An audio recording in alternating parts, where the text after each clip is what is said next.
ಕುಗ್ಗಿ ಹೋಗದೆ, ನಾವು ಸೋತು ಹೋಗದೆ ನಮ್ಮನ್ನು ಕಾಪಾಡುತ್ತಾ ಬಂದಿದ್ದಕ್ಕಾಗಿ ದೇವರಿಗೆ ಸ್ತೋತ್ರ. ಅನೇಕ ಕೇಡುಗಳು ಬಂದು ಹೋಯ್ತು, ಕಷ್ಟಗಳು ಬಂದು ಹೋದವು, ಸುಖ ಕೂಡ ಬಂದು ಹೋಗ್ತಾ ಇರ್ತದೆ, ಮತ್ತು ಹಣ ಕೂಡ ಅದು ಕೂಡ ಬಂದು ಹೋಗ್ತಾ ಇರ್ತದೆ. ಆದರೆ ಕರ್ತನು ನಮ್ಮನ್ನು ಬಿಟ್ಟು ಹೋಗೋದಿಲ್ಲ. ಹಲ್ಲೆಲೂಯಾ. ಸ್ನೇಹಿತರು ಬಂದು ಹೋಗ್ತಾ ಇರ್ತಾರೆ, ದುಡ್ಡು ಬಂದು ಹೋಗ್ತಾ ಇರ್ತದೆ, ಆದರೆ ದೇವರು ನಮ್ಮನ್ನ ಬಿಟ್ಟು ಹೋಗಲ್ಲ. ನಮಗೆ ಅನಾಥರಾಗಿ ಬಿಡುವುದಕ್ಕೆ ದೇವರು ನಮ್ಮನ್ನ ಕರೀಲಿಲ್ಲ.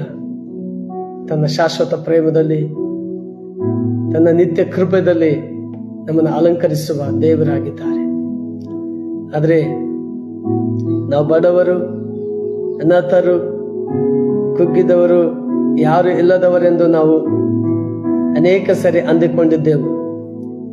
ಆದರೆ ಈ ದಿನ ಕರ್ತನು ನಮ್ಮನ್ನು ಬಲಪಡಿಸಿ ಆಶೀರ್ವದಿಸಿ, ಹಲ್ಲೆಲೂಯಾ, ತನ್ನ ಮಹಿಮೆಗೋಸ್ಕರ ನಮ್ಮನ್ನು ಉಪಯೋಗಿಸಿ ಬಲಪಡಿಸುವ ದೇವರಾಗಿದ್ದಾನೆ.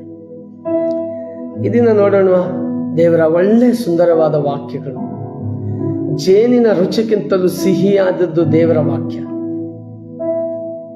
ಆಕಾಶ ಅಳೆದು ಹೋದರು, ಭೂಮಿ ಅಳೆದು ಹೋದರು, ನನ್ನ ಮಾತು ಅಳೆಯಲಾರದು ಎಂಬುದಾಗಿ ದೇವರು ಹೇಳಿದ್ದಾರೆ. ಕರ್ತನ ಹಲ್ಲೆಲೂಯಾ.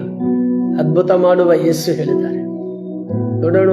ಕೀರ್ತನೆ 22ನೇ ಅಧ್ಯಾಯ 24ನೇ ವಚನದಲ್ಲಿ ಹೀಗೆ ಬರೆಯಲ್ಪಟ್ಟಿದೆ. Praise the Lord. ಆತನು ಕುಗ್ಗಿದವನ ದುರವಸ್ಥೆಯನ್ನು ತಿರಸ್ಕರಿಸಲಿಲ್ಲ, ಅದಕ್ಕೆ ಅಸಹ್ಯ ಪಡಲಿಲ್ಲ. ತನ್ನ ಮುಖವನ್ನು ಅವನಿಗೆ ಮರೆ ಮಾಡದೆ ಅವನ ಪ್ರಾರ್ಥನೆಗೆ ಕಿವಿಗೊಟ್ಟನು. ಹಲ್ಲೆಲೂಯಾ. Praise the Lord. ಕುಗ್ಗಿದವನು, ಆತನು ಅಂದ್ರೆ ದೇವರು, ಕುಗ್ಗಿದವನು ಅಂದ್ರೆ ಮನುಷ್ಯರು. ನಾವೇ ಒಂದು ವೇಳೆ ಕುಗ್ಗಿ ಹೋಗ್ತೀವಿ, ಸಮಸ್ಯೆ ನೋಡಿ, ಕಷ್ಟ ನೋಡಿ,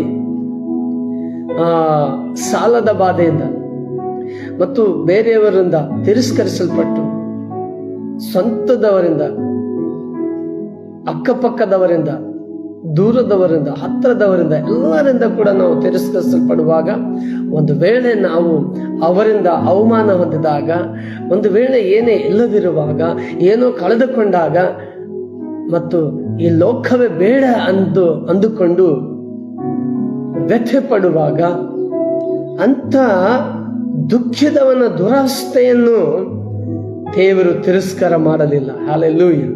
ತಿರಸ್ಕಾರ ಮಾಡಲಿಲ್ಲ ಅಂತೆ, ಮಾಡೋದೇ ಇಲ್ಲ, ತಿರಸ್ಕಾರ ಮಾಡಲ್ಲ. ದೇವರ ಹತ್ರ ತಿರಸ್ಕಾರ ಇರುವುದಿಲ್ಲ. ಒಂದು ವೇಳೆ ಮನುಷ್ಯನು ನಿನಗೆ ತಿರಸ್ಕಾರ